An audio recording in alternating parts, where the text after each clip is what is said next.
been in the upper echelons of the sport for a good 25 years or so.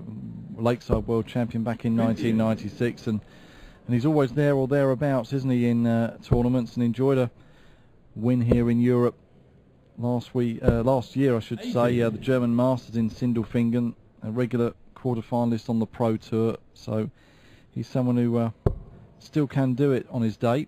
Definitely, he's one hard cookie to beat. He really is. Again, he's another very, very solid player.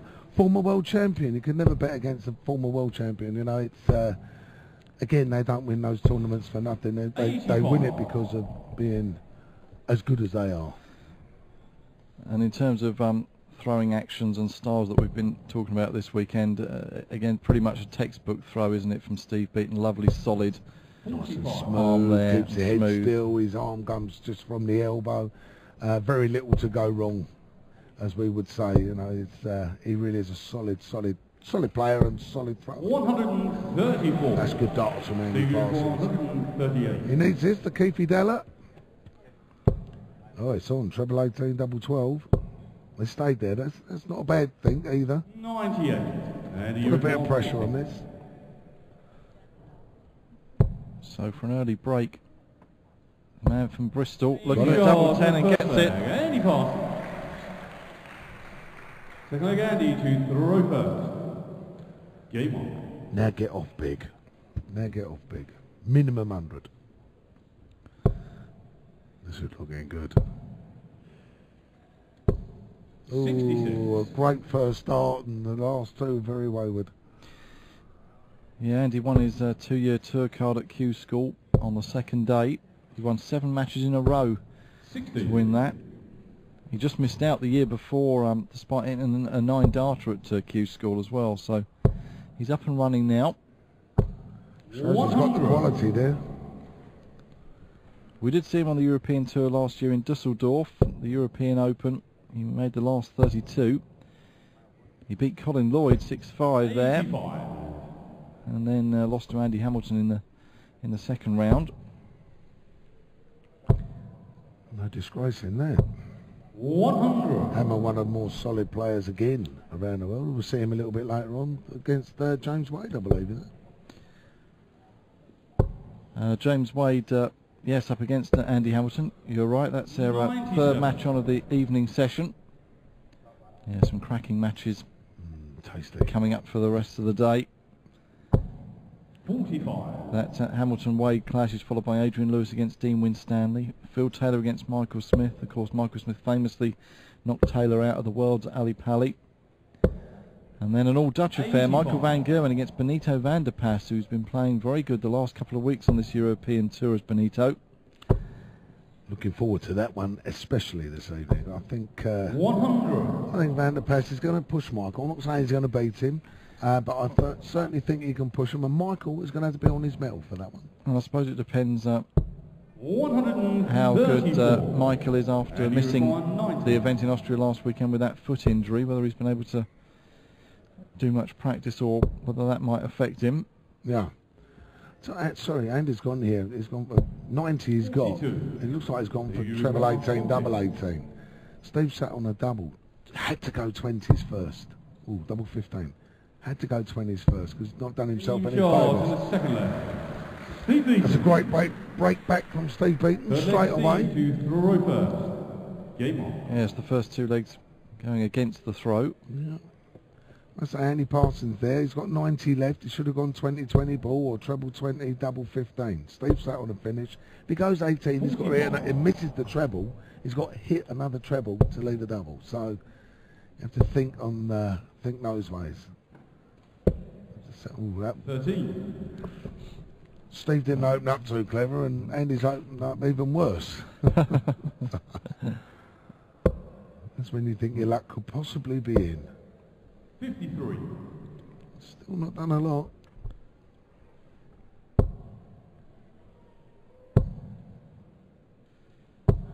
60. Georgie Noble calling the numbers. That's better from Beaton. Much better. 6 poor darts from both players. 39.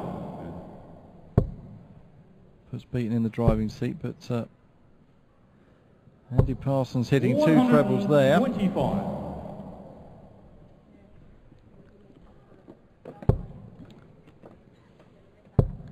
And Andy practices down in Bristol 100. with Mark Durbridge and Steve Brown in the Cafe 501, and was chatting to Dan earlier. I know Steve Brown, the academy he's running down there for the youth, and Jamie Caven doing likewise in the Midlands. It's great that these players are putting something back.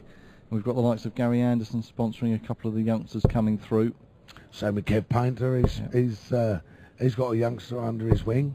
140. I've been to Stevie Brown's academy in Bristol, been there a couple of times, and it's fantastic what he does for the kids. And the kids are really supportive, and so are the parents. Very important for the future. And it's a different environment from the, as we just watched Steve here, one in double six now. 12. And you recall It is a different environment. It's not a pub environment that we grew up in. That's the thing, the sort of pub culture is sort of changing, less pubs around for a start, and 105. and maybe parents don't want, well, particularly younger lads, you know, mixing in a pub environment at a younger age. As Beaton takes out that for a 2-1 lead, and it's you know, a safe, clean environment for younger lads to pick up the game early. And as we see, you know, some of these teenagers that are playing on the Pro Tour now, very, very talented. Scary. And, you know, very fit, you know, clean-cut guys. Absolutely. And the lovely thing, it is monitored by their parents, or there's adults there that are looking after the kids in there. So, what a great way of spending an evening, you know. It's and it's good because it's competition as well. Life's competition. Life's all about competing, and these guys are competing at a very, very healthy level. And again, like we said, with the rewards of what can happen in the future. Andy Parsons, 2 of them in there. There's a 190.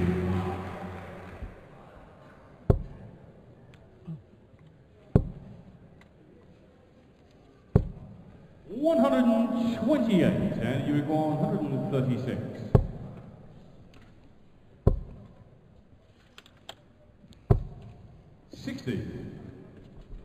So Parsons down for a potential 2 darter, and with Steve Beaton unable to finish. Could leave it tidy though. The treble, Steve. Yeah, that's good. That's good. Puts the pressure on the 76 now. He feels he's going to have to hit this. 16 for tops. Good darts. Good darts. Good darts. Both players have settled down now. Game on. That's it. They've got in their rhythm, and it's good because both of them are rhythm throwers. They throw nice and evenly. 100. And it just throws one odd way with one. So either drops it in the 5 or drop low in the 1. It's a nice treble 20 first start, and then whoosh straight into a 5 or the 1. Just needs to tighten that up a little bit. 84. Yeah, Peter Wright or Johnny Haynes meeting the winner of this. One of those two are next up on stage here. Wright, the number 7 seed, 140. up against Johnny Haynes, who beat the veteran Dennis Ovens in the first round yesterday. That was a nice tidy game as well. Yeah, 6-4. Haynes won that one. Steve's just hit a loose shot there that Andy could jump on a bit. Steve might be looking at 105 here, depending how the throw goes. No, he hasn't hit a treble. 100. Andy's probably in the driving seat here. Yeah, if he could hit a ton 40, say, or yeah, that's what 55. not really going to happen now. No, it's a bogey number. Yeah, exactly. Should have thought about his last start, to be honest with you. Steve's going to go 18s, I would have thought here, yeah. 43. Sloppy leg, this one, from both players. None of them have really pushed in on this one, which they could have done. It's Andy could have definitely have taken advantage here of Steve not flying so clever, and vice versa with Steve. We're looking at the ball route here, going bullseye first. 57 now. However way he wants to go. 64. And he requires 120. Similar, ball route to go, ball first. There, 25 ball. Always looks spectacular. When looks it comes like off, it looks nice. Yeah. 66 leaves 59, 19. That's it. 85. So Steve needs to hit this. 68.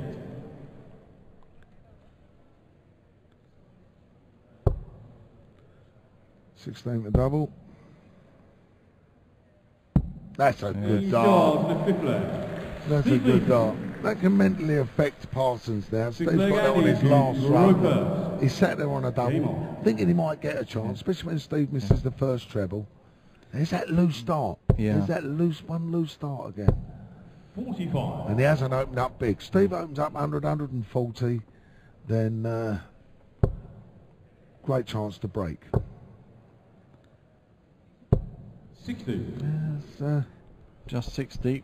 Not enough, I don't think.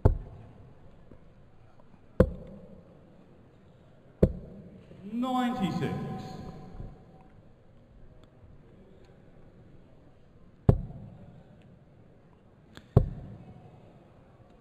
Yeah, so Peter Wright against Johnny Haynes next, then Mervyn King up against Adam Hunt, and Dave Chisnall against James Hubbard, completing the afternoon session.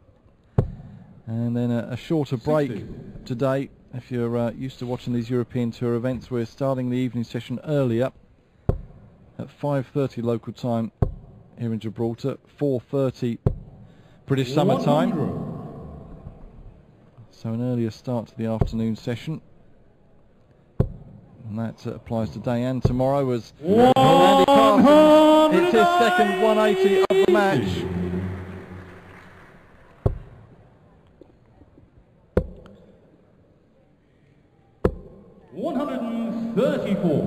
Well, they'll have 6 on this. Steve's left the bogey and can't finish on 162. He did Shanghai on it. Oh, that's not a good dart at all. That's not a good dart at all. Fortunately, he's got another 3 at it. I suppose the fear is you want to make sure you're well away from the treble so as not to bust.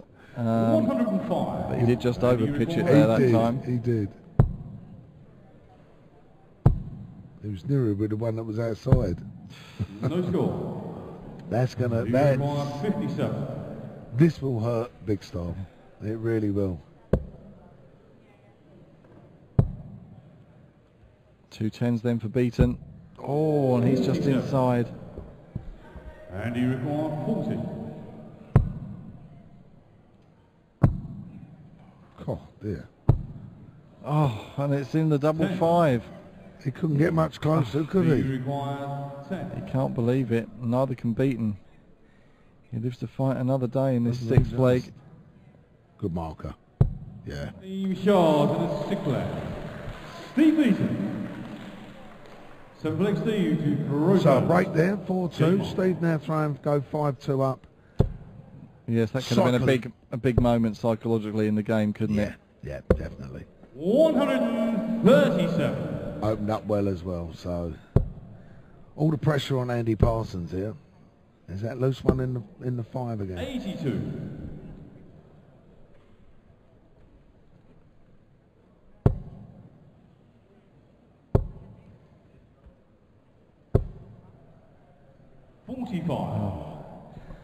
And just 45 following it up, that 137 that he kicked off with. And 121. The average is still not reaching any sort of dizzy heights, it has to be said, from either player. But the most important score is that one which says legs, and the first one to get to 6. That's the most thing that matters the most.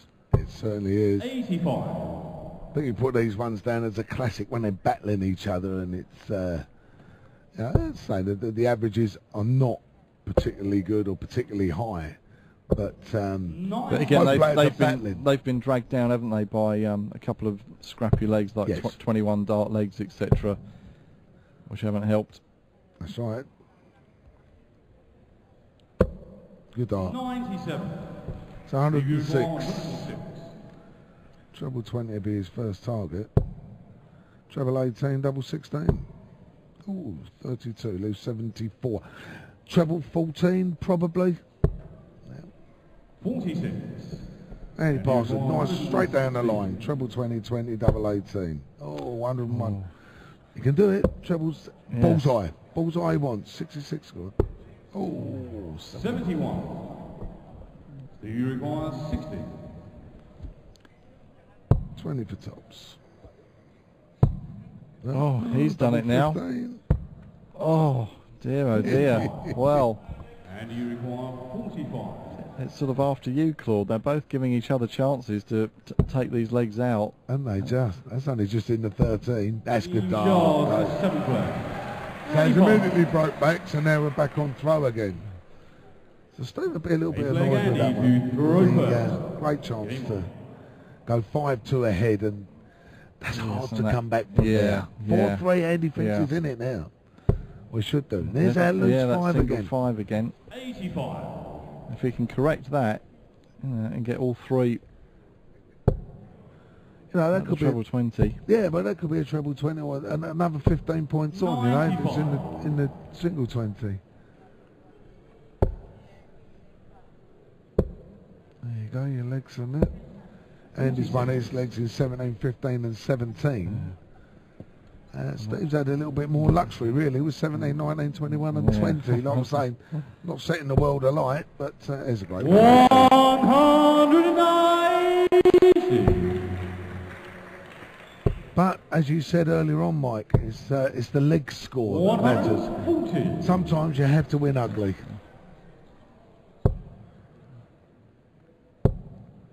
Here we go, Stevie. 125. Andy needs to pressure this, which he's doing straight away. Good 100. Steve, you require 101. Treble 21st, I would have thought was Steve. That's where he nearly goes. 81, 57, 24. Double 12. 89. 130. 60, 20 bullseye. And that's the way to go. Come there. 28. So double 6 then for Beaton to go to within one leg of victory and book his place in the third round. And no messing this time. Steve Beaton. And a break again. So Steve now actually throwing to win the match.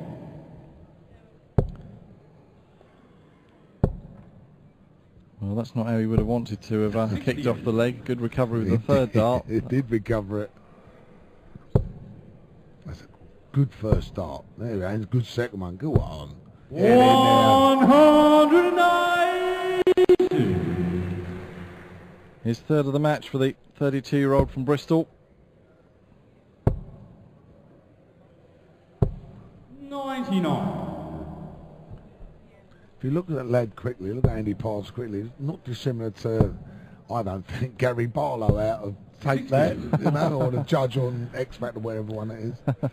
It's very similar to quickly look at.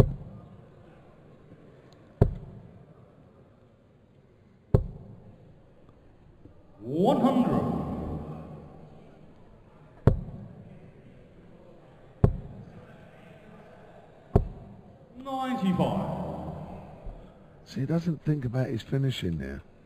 He's left 166, which is a bogey. That's one thing you must learn. Leave yourself thinking a finish. ahead. Yeah. 134. You watch most of the Dutchies. Most of the Dutchies are thinking that from 350 inwards. They really are. 95.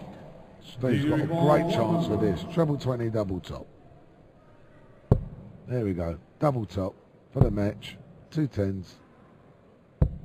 90. And he requires 71. If we look at a treble 13 here, I would have thought. Treble 13 leaves double 16. Single 13. He likes his 20s then, obviously. Yeah, 54. 14 tops. 18 double 18, whatever you want to do. He's asking George. Just confirming it. Just in the 14. Yeah, only just in. 31. Oh, well. Steve Beaton, he's thrown away one match dart. Can he do it this time? Double 5. Good marker. Yep. And he wins it. And match. 6-3. Steve Beaton gets over the line, the number 10 seed. So he will play the winner of the next match on stage here, which sees Peter Wright, the number 7 seed, up against one of the UK qualifiers, Johnny Haynes.